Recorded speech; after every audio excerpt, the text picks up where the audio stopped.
Here's some economics of war trivia. Subscribe. Which economic principle relates to the allocation of resources during conflict? Is it A, equilibrium, B, abundance, C, inflation, or D, scarcity? The correct answer is D, scarcity. What was a major factor for the Great Depression linked to war? Is it A, industrial strike, B, unemployment rates, C, agricultural failure, or D, war debt? The correct answer is D, war debt. Which term refers to the economic benefits from military spending? Is it A, economic growth, B, defense capabilities, C, military-industrial complex, or D, national security?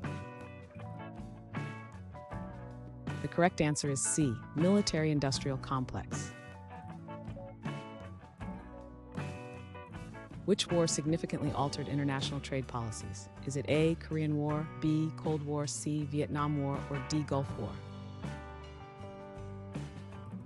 The correct answer is C, Vietnam War.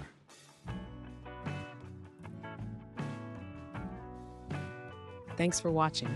Comment with how many questions you got correct. Should we make the next video have easier or harder problems? Was the difficulty just right? Do you have suggestions for future trivia topics? Don't forget to drop a like and sub if you enjoyed the video.